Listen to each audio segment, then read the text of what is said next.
이유 없는 매는 없다라고 하는 제목입니다.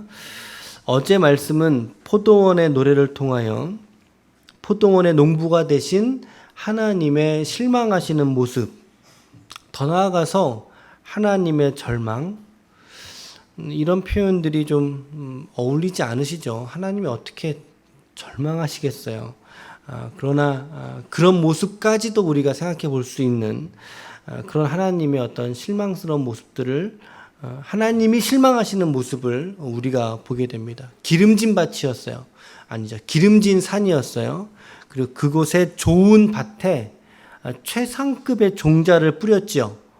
그리고 하나님께서 밭을 이렇게 일구는 농부의 수고가 있음에도 불구하고 그 좋은 종자의 포도나무가 어떤 포도나무를 맺어버리고 말죠?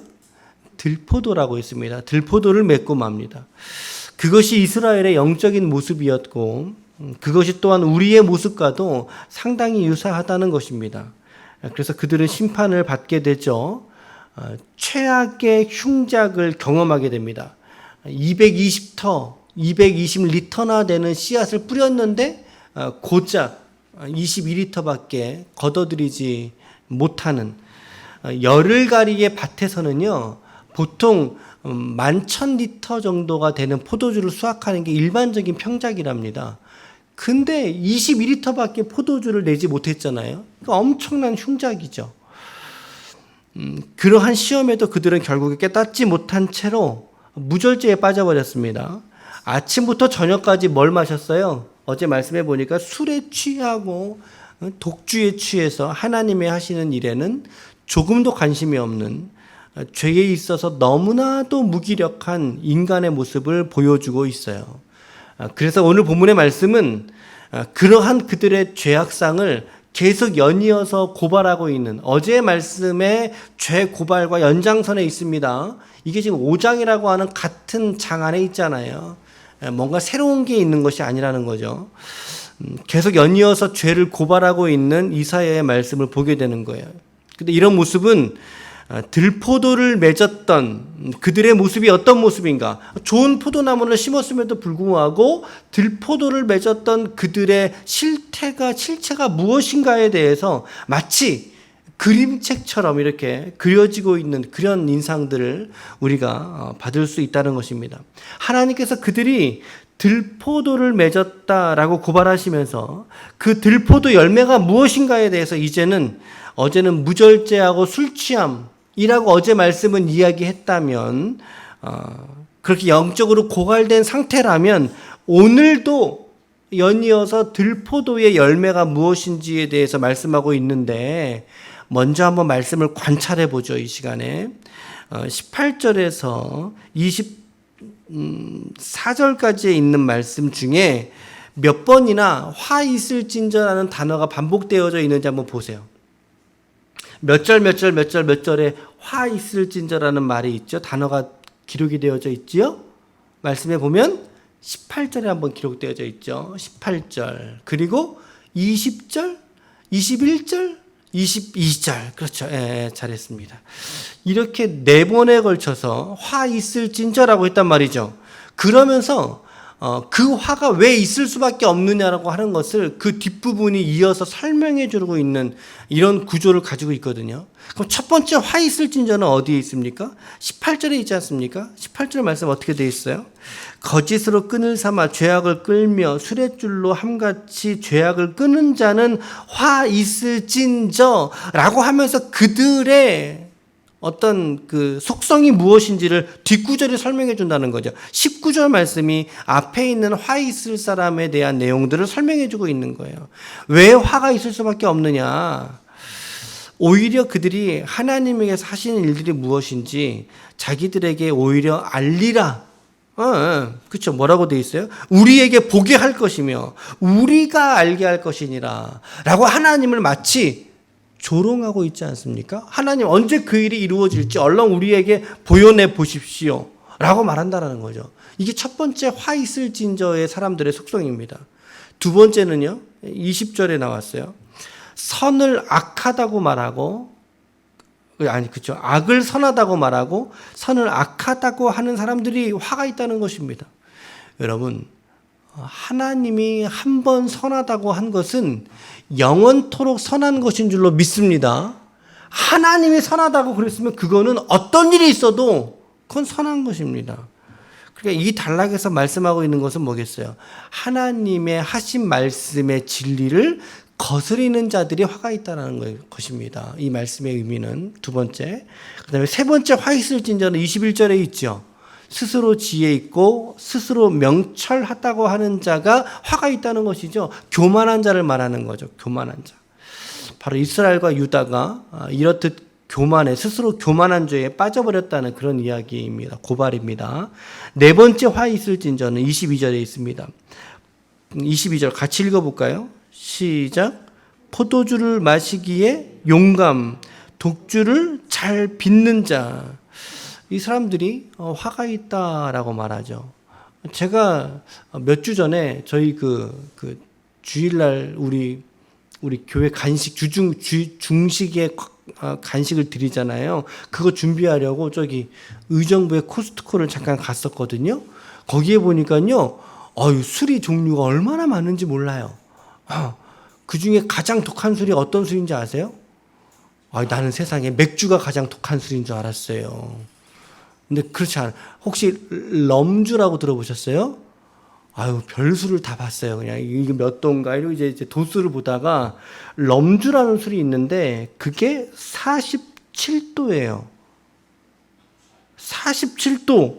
엄청나게 독한 술이더라고요. 그걸 보면서 뭐 이러려면 그냥 알코올을 마시지 뭐다 술을 빚어가지고 마실까 이런 생각을 잠깐 해봤는데 여러분들이 술에 대한 태도와 입장들이 조금은 다를 수도 있다고 저는 생각해요. 술에 대한 진리는 어떤 진리라고 말씀드렸어요? 이것은 상대 진리다라고 말씀을 드렸어요. 성경에 보면 절대 진리는 유일한 한 가지밖에 없어요. 절대 진리 그게 뭐예요? 주는 그리스도시요 살아계신 하나님의 아들이십니다 라고 하는 신앙 고백이 있는 사람들이 구원받는 거예요. 이것이 절대 진리예요. 우리의 구원에 관여할 수 있는. 그러나 그렇지 않은 우리의 삶의 일상 속에 혹은 성품이나 우리의 습관이나 우리의 기호와 같은 것들, 이런 것들은 상대 진리라고 우리가 표현할 수 있거든요. 그러니까 우리가 이제 술에 대한 입장들이 다를 수 있다고 생각을 합니다. 그러나 그럼에도 불구하고 오늘 말씀 여러분 잘 보세요. 오늘 말씀을 잘 보세요. 포도주를 마시기에 뭐한 자가요? 용감한 자가 화가 있다라고 말하잖아요. 포도주를 마시기에 용감한 자가 화가 있다라고 말해요. 그리고 독주, 아주 독한 술을 빚는 사람조차도 화가 있을 것이다. 술 마시는 것이 아니라 술을 빚는 사람도 화가 있을 것이다. 그러니 여러분 우리가 술에 있어서는 절제하고 더 나아가서 마시지 않기를 결단하는 것은 너무나 소중한 신앙적인 유산입니다. 우리들에게. 물론 이 말씀들이 유다의 죄악상을 고발하는 과정에 이렇게 얘기할 수밖에 없었다라고 이제 피력할 분도 있겠지만, 그러나 그런 배경을 우리가 감안할지라도 성경은 일단 술에 있어서는 부정적인 입장을 가지고 있다. 이렇게 좀 정리하셨으면 여러분 좋겠어요. 그래서 포도주를 마시기에 용감한 자도 또한 그 술을 빚어내는 자도 함께 하나님의 화가 있을 것이다. 그 이유가 뭔지 아세요? 판단력이 흐려진다는 거. 23절 그 뒷구절 보세요. 뒷구절 23절에 보니까 그들은 이렇게 되어 있어요. 여기서 말하고 있는 그들은 이라는 거는 어떤 사람들을 받을까요? 22절에서 말하고 있는 포도주를 마시기에 용감한 자, 그리고 독주를 잘 빚는 자, 다시 말하면 술에 찌들어 살아가고 있는 사람들을 말하는 거예요. 이 말씀이. 근데 그런 사람들은 어떤 속성이 있다는 거예요. 그런 사람들이요. 뇌물로 말미암아 악인을 의롭다고 하고 하나님이 선하다고 한 것을 뒤집어 버린다는 거죠. 그리고 의인에게서 그들이 가지고 있는 죄 없음을 유죄로 그들의 공의를 빼앗아 오는도다.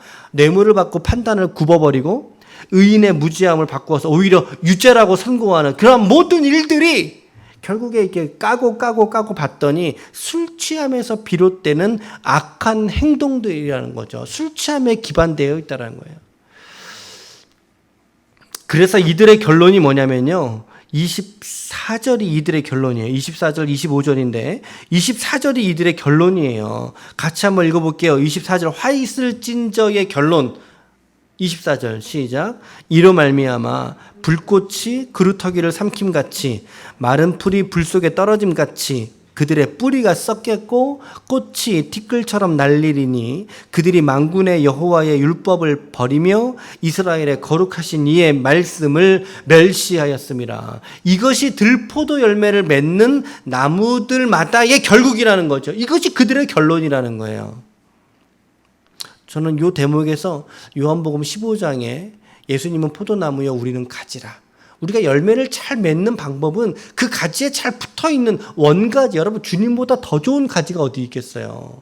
그 가지에 우리가 접붙여 있는다면 우리가 들포도나무일지라도 좋은 포도나무를 맺을 수 있다는 거죠. 이런 묵상을 좀 해보게 되었는데 여러분들도 조금 더 이런 지점들은 좀 묵상해 보셨으면 좋을 것 묵상하시면 좋을 것 같아요. 그들을 심판하시는 하나님이 이제 그 뒷부분은 그들을 어떻게 심판하시는지에 대해서 정말 이게 정말 그림책이다. 진짜 보니까. 그렇죠? 열강의 나라를 들어서 그들의 역사를 멸망시키는 방식으로 그들을 심판하시는데 그 모습이 25절부터 30절까지의 말씀이에요. 30절까지 25절 보세요. 하나님이 손을 들어서 그들을 치십니다. 맞죠? 그들의 시체가 거리 가운데 분토같이 되었다 할지라도 하나님의 노가 돌아서지 않았어요.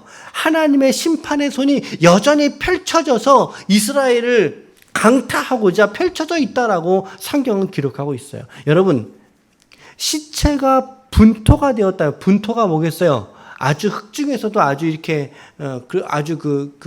이렇게 그런 토 있잖아요. 그런 걸 분토라고 말하잖아요. 다시 말하면 시체가 죽어서 썩어서 흙이 되기까지 이것은 시간이 걸렸다 안 걸렸다?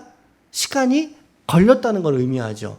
오랜 시간이 지났음에도 불구하고 하나님의 노가 사라지지 않았다는 것을 의미하는 그런 의미입니다. 하나님의 분노가 도무지 삭혀지지가 않는 것입니다. 그러면서 예루살렘과 유다를 멸망시킬 나라들을 하나님이 이렇게 일으키시죠. 26절 말씀에 또 그가 여호와께서 기치를 세우시고, 기치라는 것은 깃발입니다.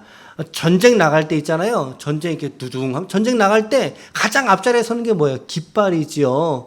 기치를 세우시고 먼 나라들을 불러서 땅끝에서부터 자기에게로 오게 하실 것이라.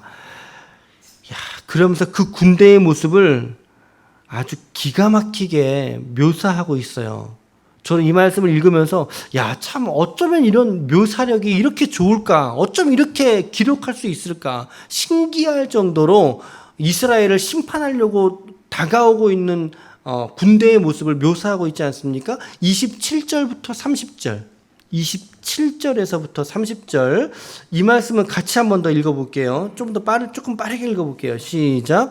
그 중에 곰핍하여 넘어지는 자도 없을 것이며 조는 자나 자는 자도 없을 것이며 그들의 허리띠는 풀리지 아니하며 그들의 들매끈 신발끈입니다. 끊어지지 아니하며 그들의 화살은 날카롭고 모든 활은 당겨졌으며 그들의 말굽은 부싯돌 같고 병거 박히는 회오리바람 같을 것이며 그들의 부르짖음은 암사사 같을 것이며 그들의 소리지름은 어린 사자들과 같을 것이라.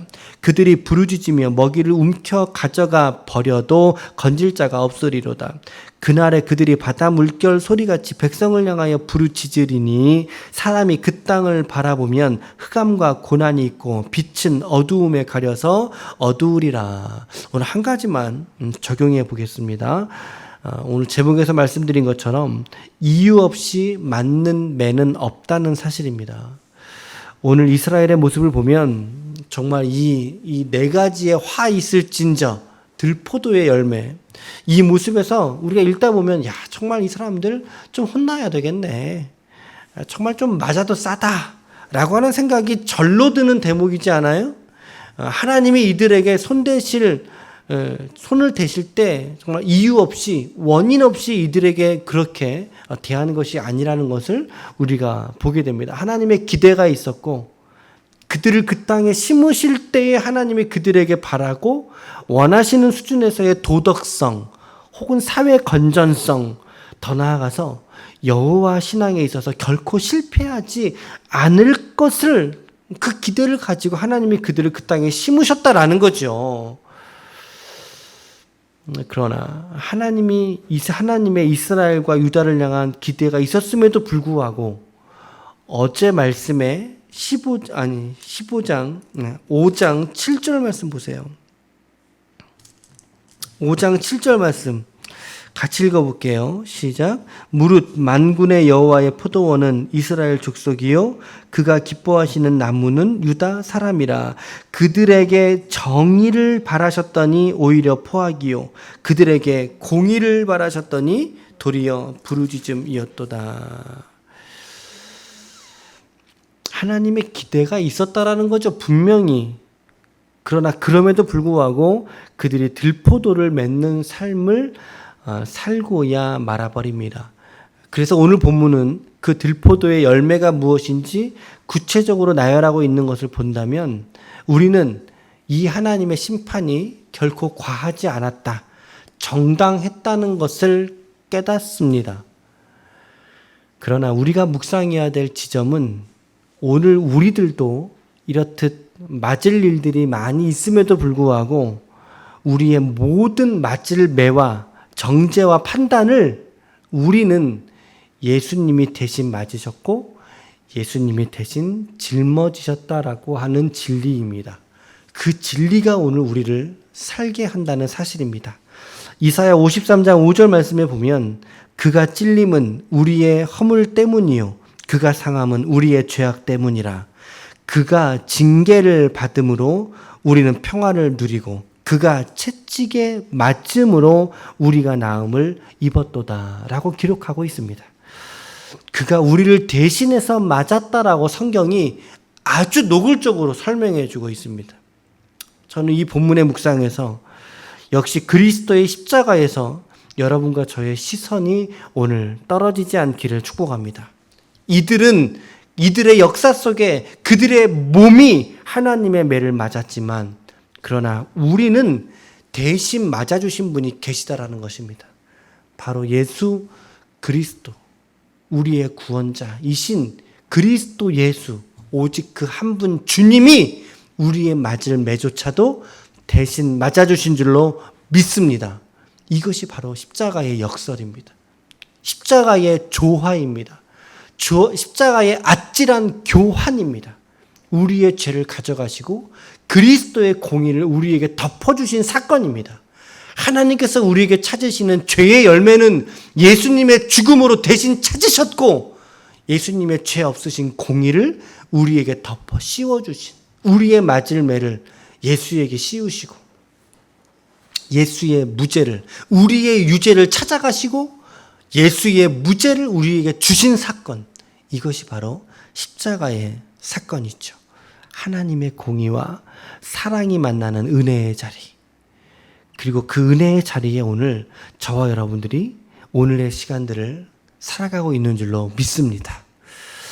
아무쪼록 오늘 말씀에 이스라엘과 같이 화 있을진저의 대상이 아니라, 우리 모두는 이 화 있을진저의 대상이 아니라, 저는 이 말이 바뀌어서 너희에게 죄가 있을지라도 은혜가 있을진저, 이렇게 바뀌어서 저는 읽어집니다. 은혜가 있을진저 라고 하는 이 참된 위로와 소망을 가지고 오늘도 여러분들의 삶의 일상 안으로 이 주신 이 귀한 말씀, 이 말씀 묵상함으로 나아갈 수 있는 하나님의 거룩한 종들이 다 되시기를 예수님의 이름으로 간절히 축원합니다. 아멘. 기도하시겠습니다.